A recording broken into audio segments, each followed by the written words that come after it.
ओम शांति। आज का टॉपिक बहुत इम्पोर्टेंट है कि हमारे मन में एक बहुत बड़ा प्रश्न उठता है कि परिवर्तन जो हम चेंज चाहते हैं लाइफ में, हम चाहते हैं जीवन में बहुत बड़ा परिवर्तन हो, लेकिन वो परिवर्तन नहीं होता, चेंज नहीं हो पा रहा है। उसका क्या कारण हो सकता है? तो उसका कारण तो आपके सामने हम एक चीज़ का रख सकते हैं कि कर्म के हर जो हम कर्म करते हैं उसके फल की इच्छा, मतलब कोई भी कर्म करने के बाद उसके फल की इच्छा में या तो हमको सुख मिलता है या तो दुख मिलता है। और जब कोई भी इच्छा, कोई भी डिज़ायर अगर मेरे साथ जुड़ी है तो हम कभी भी अपने आप को पूरी तरह से बदल नहीं सकते। इस लाइफ के साथ जोड़ के अपने आप को रखेंगे तो आज का टॉपिक इसलिए ज़्यादा इम्पोर्टेंट हो जाता है कि हमको परिवर्तन होने में जो बाधा है, जो हर्डल है, वो हमारी डिज़ायर्स हैं, हमारी इच्छाएं हैं। इसलिए हम जैसा शुद्ध होना चाहते हैं, जैसा पवित्र होना चाहते हैं, जैसा निरहंकारी होना चाहते हैं, ईगोलेस होना चाहते हैं, शांत रहना चाहते हैं, वो नहीं रह पा रहे। कारण कोई न कोई इच्छा है, कोई न कोई डिज़ायर है। अब कैसे बने इच्छा मात्रम अविद्या? ये टॉपिक बहुत सुंदर है। No knowledge about desire. अब ये कैसे बनी इच्छा मात्रम अविद्या का जो इसका मीनिंग है कि मुझे ये भी नॉलेज ना हो कि डिज़ायर क्या होती है, मुझे ये भी पता ना हो कि डिज़ायर होती क्या है। ऐसे इच्छा मात्रम अविद्या बनना कि अभी तक तो हमको हर एक बात की डिज़ायर का पता है, लेकिन मुझे ये नॉलेज ही ना हो, इतना दूर तक हमको एफर्ट करना है। तो अभी तक चेंज करने का बेस हमने बहुत कुछ सुना, लेकिन आज हम परमात्मा के आधार से, परमात्मा की ज्ञान की मुरली के आधार से समझेंगे कि इच्छा मात्रम अविद्या, या ये भी हमको नॉलेज ना हो कि इच्छाएं क्या होती हैं, उसको समझेंगे। इसका मतलब ज्ञान या समझ या अंडरस्टैंडिंग उस लेवल तक चली जाए जहाँ तक हम बस कर्म करें और भूल जाएं, ये भी ज्ञान ना हो कि इच्छा होती क्या है।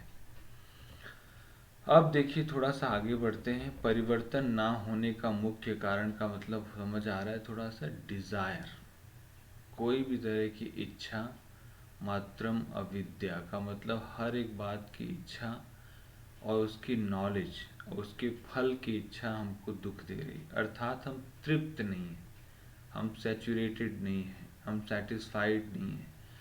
आज अतृप्ति होने के कारण हम बहुत परेशान हैं। अतृप्ति का कारण है कर्म के फल की इच्छा।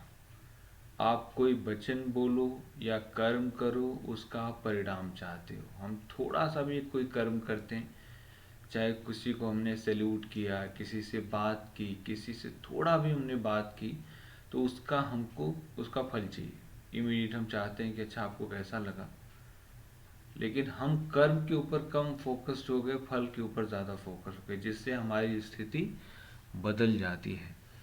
तो परिवर्तन ना होने का मुख्य कारण एक क्या है? इच्छा मात्रम अविद्या का मतलब हमारे अंदर तृप्ति नहीं हुई है। हर फल, हर कर्म के फल की इच्छा है, हम अतृप्त हैं। जो छोटे से छोटे काम का हमको फल चाहिए, इतनी गहरी डिज़ायर है, सटल डिज़ायर है, और उसको बताए बिना भी हम नहीं रह पाते हैं ज़्यादातर। परिवर्तन ना होने का मुख्य कारण हर कर्म के फल की इच्छा अगर आपके थॉट में भी है, वो उसके वाइब्रेशन के कारण आप दुखी होंगे या सुखी होंगे। हर कर्म के फल की इच्छा अगर आपके थॉट में भी है, वो उसके वाइब्रेशन के कारण आप दुखी और सुखी होंगे। उदाहरण, जैसे कोई कर्म करने से पहले अच्छा मैं ये जब काम करूँगा तो इससे क्या परिणाम होगा, अच्छा मैं आज उनके पास जाऊँगा तो इसकी क्या स्थिति बनेगी। आप सोचो, आप पहले परिणाम के बारे में सोच रहे हैं, ना कि कर्म के ऊपर फोकस कर रहे हैं। तो इसका गहरा मतलब है कि किसी कर्म को करने से पहले यदि मेरे अंदर ये संकल्प चलने लग जाता है कि इसका परिणाम क्या होगा, तो मैं परिणाम के लिए कर्म कर रहा हूँ, माना उसके रिजल्ट ओरिएंटेड कर्म कर रहा हूँ। और जब रिजल्ट ओरिएंटेड कर्म होता है तो उस कर्म का प्रभाव अलग होता है। अब होगा क्या कि मैं कर्म को एंजॉय नहीं कर पाऊंगा। मैं कर्म तो करूंगा लेकिन उसका मुझे रिजल्ट चाहिए। तो जब मैं रिजल्ट ओरिएंटेड कर्म करता हूं तो मैं कर्म के प्रभाव को अच्छी तरह से नहीं डाल पाऊंगा क्योंकि रिजल्ट ओरिएंटेड कर रहा हूं। परिवर्तन ना होने का मुख्य कारण ये भी, जैसे उदाहरण में आपने कोई सॉफ्टवेयर बनाया, ये आपका कर्म है। एग्जाम्पल है, जैसे आपने एक सॉफ्टवेयर बनाया, कोई ऐसी चीज़ बनाई, ये आपका कर्म है। लेकिन उसको बनाते हुए अगर मैंने सोचा कि ये मार्केट में जाएगा, लोग इसे खूब यूज़ करेंगे, इससे मेरा या कंपनी का नाम होगा, मेरी सैलरी बढ़ जाएगी। अब देखो, बनाने से पहले ये सारे थॉट चल रहे हैं। अब आपका सारा फोकस बनाने से पहले किस पर चला गया? रिजल्ट पर। अब अगर ऐसा नहीं हुआ तो आप खुश होंगे या दुखी होंगे। ऐसे ही हमने खाना बनाया या हमने कोई ऐसी चीज़ बनाई, हमारे बनाने से पहले उसमें थॉट चल रहे हैं कि इसके बनाने के बाद किसको अच्छा लगेगा, तो अच्छा लगेगा तो फिर मुझे कैसी फीलिंग आएगी। अब खाने वाले ने उसकी तारीफ ही नहीं की, हमारा मूड ऑफ हो गया। तो ये डिज़ायर हमारे अपने आप को कर्म के ऊपर अच्छी तरह से फोकस नहीं होने दे रही है। परिवर्तन ना होने का मुख्य कारण ये हुआ कि इसलिए जैसे भी किसी की फल की इच्छा आई कर्म के, तो उसका मतलब हुआ कि हम नाम मान और शान के लिए कर्म कर रहे हैं, नेम फेम मनी के लिए कर्म कर रहे हैं। इसलिए आज दुनिया में लोग सोशल वर्क करते हैं, एनजीओज में काम करते हैं, फिर भी दुखी हैं, टेंशन में हैं। देखो कितनी बड़ी बात है और बड़ी शर्म की भी बात है कि हम एनजीओज में काम करते हैं, हम सोशल वर्क करते हैं और पूछा नहीं आज उनका मूड ठीक नहीं है, आज उनका मूड खराब है। क्या कर रहे हैं आप? सोचो, इसका मतलब आप सेवा नहीं कर रहे हैं, आप कोई डिज़ायर के साथ कर्म कर रहे हैं, तभी तो टेंशन में है। नहीं तो हम ट्रस्टी हैं, हम सोशल वर्क करने वाला हमारा ट्रस्टी, और इसका सारा रिस्पॉन्सिबल परमात्मा है, तो हमको किसी बात का टेंशन नहीं होना चाहिए। लेकिन अगर हम सेंटर निवासी हैं या हम कोई सेवा अच्छी तरह से दे रहे हैं और दूसरों की तरफ जाके अच्छी तरह से बात भी कर रहे हैं, आपको नहीं पता हम एनजीओज में काम करते हैं या हम परमात्मा का बड़ा अच्छा कार्य कर रहे हैं, लेकिन उसमें आपको टेंशन है, इसका मतलब क्या हुआ? कोई न कोई इच्छा है, कोई न कोई डिज़ायर है, चेक करो, इसके कारण टेंशन है कि इसका क्या परिणाम होगा। जैसे अगर कोई प्रोग्राम ही होने वाला है तो प्रोग्राम होने से पहले उसके अंदर कितनी टेंशन है कि जो प्रोग्राम करें इसमें कितने लोग आएंगे, अच्छा आएंगे तो कितने लोग उसमें बैठेंगे, अच्छा कितने लोग सुनेंगे। अब हम क्या सारा फोकस क्या शुरू में ही इतना टेंशन डाल दिया, एक एक चेयर के अंदर, एक एक दीवार के अंदर वाइब्रेशन इतने गहरे ऐसे डाल दिए कि जो कोई आएगा उसी भाव से बैठेगा और वैसे ही सुनेगा। आप बताओ, हम भगवान का कार्य कर रहे हैं और कह रहे हैं भगवान के ऊपर फोकस्ड हैं, भगवान हमको मदद कर रहा है। कहाँ भगवान मदद कर रहा है? इसका मतलब सेवा हम नहीं कर रहे हैं, हम कोई न कोई इच्छा के साथ है तभी टेंशन में है। तो फल की इच्छाओं की लिस्ट भी बहुत बड़ी है। अब पहले तो आपने बड़ी बड़ी डिज़ायर सुनी है, लेकिन शिव निराकार परमात्मा हमको इतना सूक्ष्म रूप से, इतना सटल रूप से इच्छाओं की लिस्ट की बात कर रहे हैं। जैसे आपकी कोई महिमा करता है, कोई आपकी तारीफ करता है, कोई आपको एडमायर करता है, तो उसकी तरफ आपका ध्यान ज़्यादा जाता है। ये भी सूक्ष्म फल को स्वीकार करना है। जैसे किसी ने अगर क्लास में या कहीं आप कुछ सुना रहे हैं और आके वो तारीफ कर दे, तो सारे बड़े जितने भी भीड़ है उससे आपका फोकस हट जाएगा, उस व्यक्ति की तरफ फोकस चला जाएगा और उसको ढूंढेंगे, बार बार देखना चाहेंगे कि वो मुझे सुने, मेरी तारीफ करे। अब इससे क्या होगा कि जब आप कर्म करेंगे ना, मिक्स्ड होगा। मिक्स्ड मतलब होगा कर्म करने से पहले उसमें एक इच्छा होगी, उससे अब कर्म नहीं रहा। मतलब कर्म को पूरी तरह से फोकस होकर हम नहीं कर सकते क्योंकि उस कर्म में मिलावट आ गई, डिज़ायर आ गई कि अच्छा मेरी तारीफ होगी, अच्छा इससे मुझे ये मिलेगा। अब देखो जब मिक्स्ड होगा तो परिणाम कैसा होगा? मिक्स्ड होगा। हम दे रहे हैं भगवान का परिचय, हम दे रहे हैं परमात्मा का ज्ञान, हम दे रहे हैं, बता रहे हैं कि आपको इच्छा मात्र में विद्या बनना है, आपको ये सारा मोह माया त्यागना है, ये सारा दुख का कारण है। और अंदर भाव क्या है हमारे, सो हमारे शब्दों के साथ हमारे वाइब्रेशंस भी जा रहे हैं ना। तो जब शब्द के साथ वाइब्रेशन जा रहे हैं तो उसका परिणाम क्या होगा, तो इससे क्या होगा, हर कर्म मिक्स्ड होगा। मिक्स का मतलब कर्म करने से पहले उसमें एक डिजायर होगी, वो सिर्फ कर्म नहीं रहा। इसलिए फल की इच्छाओं की लिस्ट में इच्छा हमारी सच्चाई सफाई को खत्म कर देती है। वो व्यक्ति को सोचने के लिए कहती है, और जहाँ हम सोचने लग जाते हैं वहाँ कोई न कोई डिजायर है। सच्चाई सफाई, जैसे किसी के सामने आप सच्चे हैं, बड़ी अच्छी बात है, उसके साथ आप बात कर रहे हैं, आपका मन अच्छा है। लेकिन सबके साथ हम क्लीन नहीं है। जैसे बाय द वे कोई हम एक होता है संबंध निभा रहे हैं, उदाहरण दे रहा हूँ मैं आपको, कई जैसे किसी का रिश्तेदार किसी के घर आया और वहाँ 5 जनों की टीम बैठी हुई है,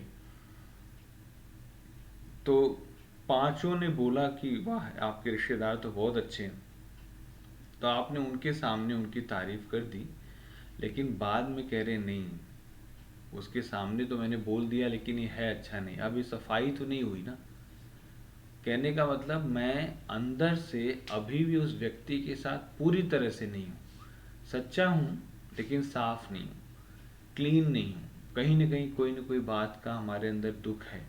तो वो व्यक्ति को सोचने के लिए कहती है। जैसे आप एक डांसर हैं तो आप सिर्फ डांस करें, उसमें खो जाएं, ना कि तालियों के लिए डांस करें, तालियां अपने आप बजेंगी। इस तरह कोई भी कर्म आप कर्म में डूब के करो तो वो परफेक्ट होगा। का मतलब सिर्फ कर्म करो। कर्म के फल की इच्छा हमारे परिवर्तन ना होने में बहुत बड़ी बाधा है। इसको अंडरलाइन करते जाना है। कर्म के फल की इच्छा हमारे परिवर्तन ना होने में बहुत बड़ी बाधा है। इच्छाओं की लिस्ट में ये भी आता है, इसलिए तो लोग कहते हैं कि क्या हम कर्म से अटैच्ड हैं। नहीं, कर्म से अटैच्ड नहीं, आप कर्म के फल से अटैच्ड हैं, इसलिए कर्म से अटैच्ड। अंडरस्टूड। आज एक गीता की बात और गहराई से समझ लेते हैं। हम कर्म के फल से अटैच्ड हैं, इसलिए कर्म से अटैच्ड हैं। नहीं तो हम कर्म करते और डिटैच हो जाते। हम कर्म करते और डिटैच हो जाते।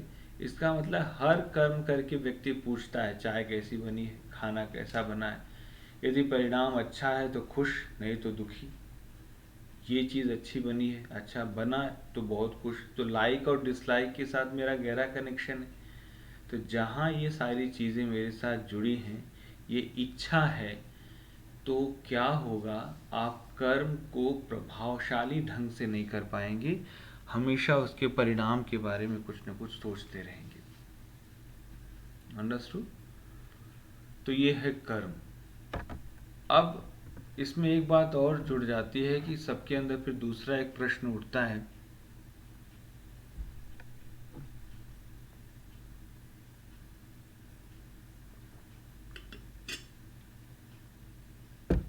कि क्या हम कर्म क्यों करें। फिर कई कहते हैं फिर हम कर्म क्यों करें जब फल ही नहीं चाहिए। तो एक प्रश्न उठ जाता है। तो इसका आंसर ये है कि फल प्राप्त करने का आधार ही तो कर्म है। अच्छा है बुरा है अटैच मत हो, बस कर्म करो। का मतलब कोई भी कर्म करना तो पड़ेगा। घर में आप हैं, शरीर में हैं, तो कर्म तो करना पड़ेगा।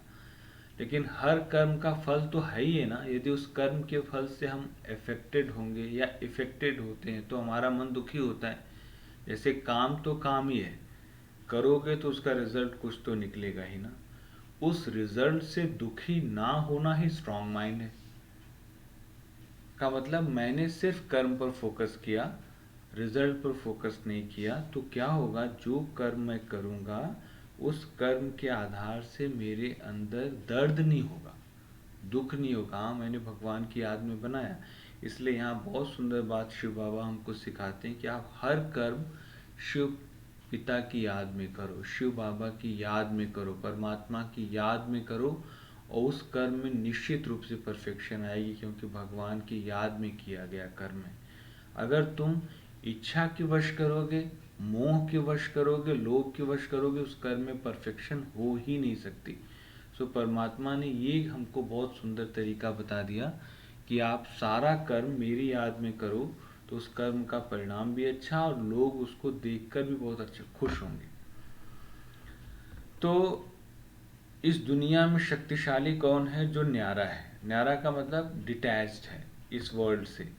जैसे हवा, पानी, अग्नि आपको हर समय देते रहते हैं, आपसे कुछ मांगते हैं लेकिन आप कहते रहते हैं हवा बचाओ, पानी बचाओ, बिजली बचाओ। देखो कितना सीखने की बात है कि जो इस वर्ल्ड में हमको दे रहा है, नेचुरल दे रहा है, कुछ हमसे डिमांड नहीं कर रहा है, उसके लिए हम प्रयास कर रहे हैं, गवर्नमेंट प्रयास कर रही है, लोग प्रयास कर रहे हैं। आप पानी वेस्ट कर रहे हैं, आप बिजली जला रहे हैं, वो कोई कामना नहीं कर रहा है ना हमसे, कोई डिज़ायर नहीं है उसकी हमारे से। अब आप देखो वो शक्तिशाली कितना है। जब ऐसे हम हो जाते हैं तो लोग हमारी प्रोटेक्शन करते हैं कि नहीं, इनके अंदर कोई इच्छा नहीं है। तो निस्वार्थ भाव से जब तक हम कर्म नहीं करेंगे, लोग हमारे लिए नहीं सोचेंगे। हर कोई बंध जाएगा आपसे कि ये कुछ मांगते ही नहीं, बस कोई इच्छा मत करो मांगने की, अर्थात फल की। छोटा से छोटा भी मांगना भी मांगना है। शिव बाबा बड़ी गहराई में ले जाते हैं। वो हमेशा कहते हैं कि मांगने का अर्थ तो, जैसे रहीम दास का दोहा भी आपने सुना है कि कभी भी किसी से कुछ भी मांगा, मांगने से मरना भला। तो मांगना माना छोटी से छोटी चीज़ भी करना मांगना है। देखो मांगने की डेफिनेशन परमात्मा ने कितनी सुंदर दी। जो हर कामना से न्यारा वही शक्तिशाली। इसी तरह भगवान भी है, वो देता है, सिर्फ देता है, आपसे कुछ लेता नहीं। तो देने वाला ज़्यादा शक्तिशाली है ना। तभी सभी भगवान के मंदिर बनाते, उन्हें प्रोटेक्ट करते, क्योंकि देने वाला है। अब वो है भी नहीं यहाँ पर, मंदिरों में नहीं है, सबको पता है। लेकिन जहाँ इच्छा होगी, लेने का भाव होगा, तो आप प्यासी आत्मा रहेंगे, हमेशा अतृप्ति रहेगी। कुछ मांगो नहीं, दाता बनकर दो। कभी भी इंसाफ मांगने वाले नहीं बनो, इतना पावरफुल बनो। इसलिए दुनिया में एक कहावत है कि जो अपने लिए रूल नहीं बनाता है, उसको दूसरों के बनाए हुए नियमों पर चलना पड़ता है। क्योंकि कभी उसने अपना कोई चीज़ फिक्स नहीं किया, हमेशा क्या रखा? दूसरों के आधार से जीवन रखा। ये मैं कर्म करूँगा, इसका परिणाम ये होगा, ये करूँगा तो सबके अंदर ये वाली भावना डेवलप होगी। अब मैं जो इंटेंशन की बात हमने की थी एक सीरीज़ में, इसमें देखो इंटेंशन कितना बुरा है, अशुद्ध है ना, इसलिए कर्म का परिणाम ठीक नहीं आ रहा है। तो इस बात को अंडरलाइन करते जाना है कि हमारे जीवन में कुछ भी ऐसा नहीं ठीक हो रहा है, इसका मतलब ज़रूर मैं मांग रहा हूँ। अब ये बदले भी मांगना है। जैसे यहाँ पर कई बार आते हैं तो कहते हैं मैं परिवार में चाहता हूँ ये बदल जाए, ये बदल जाए, इसकी स्थिति ऐसी हो जाए। शिव बाबा सुनाते, कुछ भी मांगने वाला स्वयं को तृप्त आत्मा नहीं अनुभव करेगा। महादानी भिखारियों से एक नया पैसा लेने की इच्छा नहीं रखते। महादानी भिखारियों से का मतलब यहाँ के जो लोग हैं वो भी भिखारी ही है ना, मांग रहे हैं सबसे, रॉयल भिखारी है।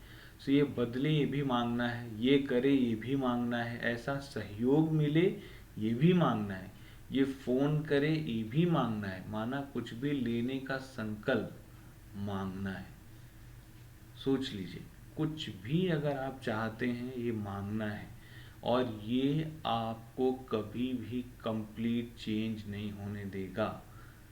ये अंडरलाइन कर लेना है। सिर्फ कर्म करो, भूल जाओ, कर्म करो, भूल जाओ, कर्म करो, डिटैच्ड हो जाओ।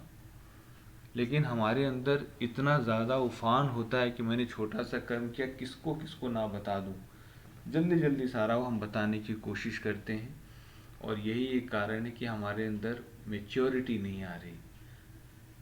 स्पिरिचुअलिटी की मेच्योरिटी क्या होती है, वो तब तक नहीं आएगी जब तक हमारा ये नहीं बंद होगा मांगना। तो किसी भी इच्छा से बेगर बनो। जब तक किसी में अंश मात्र रस दिखाई देता था, तुमसे मिलना, बात करना अच्छा लगता है। ध्यान से लाइन सुनेंगे। किसी भी इच्छा से बेगर माना भिखारी बनो। जब तक किसी में भी अंश मात्र रस दिखाई देता है, अर्थात उनसे मिलना, उनसे बात करना अच्छा लगता है, माना इच्छा है, तो क्या मिलेगा? बस यही कारण है तकलीफ का सबसे बड़ा। इच्छा है ना, कोई न कोई डिज़ायर है, तब तक आप अतृप्त फील करेंगे। अब हमको ज्ञान का सागर मिला, पवित्रता का सागर मिला, शांति का सागर मिला, प्रेम का सागर मिला, आनंद का सागर मिला, शक्तियों का सागर मिला। हमारे पास सागर आ गया है। जब हमारे पास सागर है तो फिर हमको डरने की क्या बात है। हमारे पास तो सारा कुछ है, तो फिर किस बात की डिज़ायर, कैसी इच्छा। तो कुछ भी क्यों मांगना है, इनसे क्या लेना जो पहले से ही मरे पड़े हैं इस दुनिया में। अगर उनके पास आप कुछ जाओ, कहते हैं क्या करें जी, पहले से हमारे पास इतनी तकलीफ है। इस असार संसार में क्या मिलना है। असार संसार माना जिसमें कोई सार नहीं, कोई एसेंसलेस है। इस असार संसार में कुछ मिलना ही नहीं आपको, जो पहले से ही खाली है आपको क्या देंगे। कोई भी विनाशी चीज़ आपको कुछ दे सकती है। यहाँ पर सब कुछ क्या है, डिस्ट्रक्टेबल है, पेरिशेबल है, डिविजिबल है, नष्ट हो जाएगी, सब विनाशी हैं। आज नहीं तो कल खत्म हो जाएंगे, सबको पता है ये सब कुछ विनाश होने वाला है। तो जो विनाश होने वाली चीज़ है, जो खत्म होने वाली चीज़ है, उस विनाश होने वाली चीज़ से आप जो लेंगे वो आपको तृप्त करेगा। हर दिन दूसरी इच्छा, फिर तीसरी इच्छा, फिर चौथी इच्छा, क्योंकि बदल रहा है फीलिंग और इमोशन, हर मोमेंट बदल रहा है। तो आपको कुछ भी क्यों मांगना है किसी से। तो ये है असार संसार से ना लेना। यहाँ पर कुछ भी लेना माना क्या, मांगना। मांगना माना रोना। तो विघ्न का प्रमुख कारण कामनाएं, विघ्न का प्रमुख कारण है। मेरा नाम हो, मैं ऐसा हूँ, मेरे से राय ली जाए, मेरा मूल्य रखा जाए, सेवा में विघ्न का प्रमुख कारण है। तो जब तक स्वयं इच्छा मात्र में विद्या नहीं होंगे, तब तक औरों की इच्छाएं पूर्ण नहीं कर सकेंगे। ये अंडरलाइन करने वाली बात है कि जब तक हमको ये नॉलेज भी ना हो कि डिज़ायर क्या होती है, तब तक हम औरों की डिज़ायर्स को फुलफ़िल नहीं कर सकते। बाबा हमको एक टाइटल देते हैं कामधेनु का, कि आप सबकी इच्छाओं को पूर्ण करने वाले हैं। तो हम सबकी इच्छा को तब तक पूर्ण नहीं कर सकते जब तक हमारे अंदर कोई न कोई इच्छा है कि हमको इस चीज़ का ये परिणाम मिले।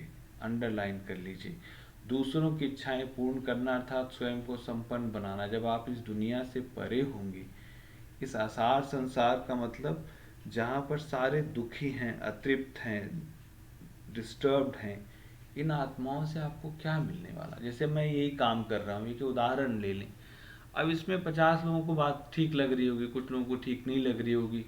कुछ लोग खोलेंगे, बंद कर देंगे, कई लोग पूरा देखेंगे, कई लोग आधा देखेंगे। तो क्या ये काम बंद कर दिया जाए। ये काम बहुत अच्छा है, जिनको पसंद आएगा वो पूरा देखेंगे, जिनको चेंज होना है वो पूरा देखेंगे, जिनको बदलना है वो पूरी तरह से काम करेंगे। तो मैं 2 जनों के पीछे, 3 जनों के पीछे कम क्या 80 या 90 जनों को डिस्टर्ब करूं। नहीं, मुझे सिर्फ कर्म करना है, अच्छे से अच्छा देना है। उसको जो लेने वाला हो लेगा, उस पर पूरी तरह से काम करेगा, फिर उसके बाद फोकस्ड हो जाएगा। तो ये हमारा कर्म है, हमको सिर्फ देते जाना है। ये नहीं सोचना है कि पता नहीं इसका परिणाम क्या होगा।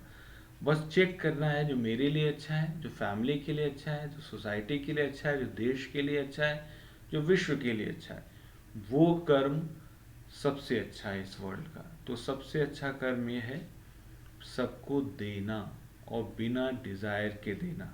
तब देखो महापरिवर्तन हमारे अंदर आएगा। हर संकल्प का आपको अगर उसका रिजल्ट चाहिए तो फिर तो हो गया, तो आप तो रिजल्ट फोकस्ड हो गए, फिर आपको हमेशा दर्द होगा, दुख होगा। अब हम करते हैं थोड़ा सा मेडिटेशन।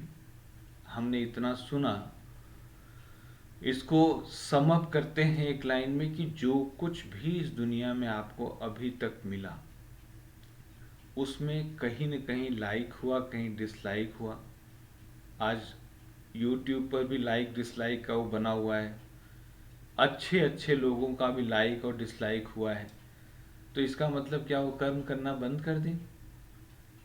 ये ज़रूरी नहीं है कि जिसने डिसलाइक किया है उसको ये बात इस उसका मतलब जो सुनाने वाला था वो ठीक नहीं था। हो सकता है उसको बात ही समझ में ना आई हो, हो सकता है उसके इंटरेस्ट का ना हो। तो किसी भी बात से हमको नर्वस नहीं होना है, सिर्फ कर्म करना है। सम अप ये है, परिवर्तित होने के लिए तृप्त बनना है, लेना है तो शिव बाबा से लेना है, परमात्मा से कनेक्ट होना है। इस दुनिया से किसी भी तरह की कामना रखना, किसी भी तरह की इच्छा रखना हमें कभी भी बदलने नहीं देगी। तो पूरी तरह से बदलना माना मास्टर भगवान बनना, उस फीलिंग में आने के लिए बहुत शक्तिशाली तरीके से इस बात को अंदर ले जाना है। इच्छा मात्रम अविद्या बनना है। ये 83 की सीरीज है, शिव बाबा ने हम बच्चों को सिखाई। जो अव्यक्त मुरली जिसको हम कहते हैं, जो परमात्मा द्वारा सुनाए गए महावाक्य हैं, उन महावाक्यों के आधार से बात आपके सामने रखी जा रही। पहले परफेक्शन से नहीं आ रही थी कि कैसे बताया जाए कि परिवर्तन क्यों नहीं हो रहा है, लेकिन शिव बाबा इतना गहराई से, परमात्मा इतना गहराई से एक एक बात हमको बताते कि लगता अच्छा इसका ये कारण है। अब वो कारण पता चल गया कि जो हम कर्म, जैसे मेडिटेशन ही कर रहे हैं तो इसका भी परिणाम चाहते हैं। भाई आप करते जाओ, अच्छा चीज़ है, अच्छी चीज़ है, ऑटोमेटिकली परिणाम अच्छा होगा। तो इससे ये ठीक हो जाएगा, अच्छा इससे ये काम हो जाएगा। अब बताओ, आपने पहले योग शुरू नहीं किया तब तक पहले काम पर फोकस्ड हो गए। पहले शुरू तो करो, पहले अपना काम स्टार्ट तो करो, फिर देखो उसका रिजल्ट कितना सुंदर आता है। तो हमको इस तरह से अपना कर्म करते जाना है। तो चलते हैं, थोड़ा मेडिटेशन करते हैं। अपने आप को आज बिल्कुल डिज़ायरलेस बना देना है। सिर्फ मैं परमात्मा की याद में एक छोटा बच्चा जिसको कोई इच्छा नहीं है, सिर्फ वो हर एक खिलौने से खेल रहा है, छोड़ रहा है, ऐसा बन जा रहा हूँ। एक बिल्कुल प्योर, कंप्लीट प्योर बन के बैठ जाता हूँ प्यार से। और ऊपर से परमात्मा की एक फाउंटेन रूपी लाइट के मध्य बैठा हुआ हूँ। वहाँ से वो रोशनी, वो परमात्मा की किरणें मेरे ऊपर पड़ रही हैं और मुझे शक्तिशाली बना रही हैं, मुझे पावरफुल बना रही हैं, मुझे इतनी शक्तिशाली बना रही हैं, कह रही हैं कि आप आज इच्छा मात्र में विद्या बन गए। माना आपको ये भी नॉलेज नहीं रही कि डिज़ायर क्या होती है। बिल्कुल छोटे बच्चे, बिल्कुल प्योर बच्चे, बिल्कुल परमात्मा की तरह हो गए, जो इस दुनिया से कुछ नहीं चाहता। तो हम भी इस दुनिया से कुछ भी नहीं चाहते। ऐसा बनेंगे तो आप देखो आपके अंदर कितना स्पिरिचुअलिटी का बल आता है। ये बहुत बड़ा कर्म है, आसान तो नहीं है, लेकिन जब एक बार नॉलेज हमको इसकी समझ आएगी ना, इसको 2 बार 3 बार 4 बार सुनो, बार बार सुनो, तो समझ आएगा कि अच्छा चेक करने का मौका मिलेगा कि अच्छा यहाँ गलती हो रही है, अच्छा यहाँ गलती हो रही है, अच्छा यहाँ गलती हो रही है। तो जब बार बार चेक करने का आपको मौका मिलेगा तो आप इससे धीरे धीरे निकल आएंगे। बहुत सुंदर टॉपिक है और अपने अंदर चेंज करने का आधार है अपनी डिज़ायर्स को पहचानना। सबसे बड़ी बात है पहचानना, उसके बाद उसको चेंज कर देना, तो हम कंप्लीट चेंज हो जाएंगे। ओम शांति।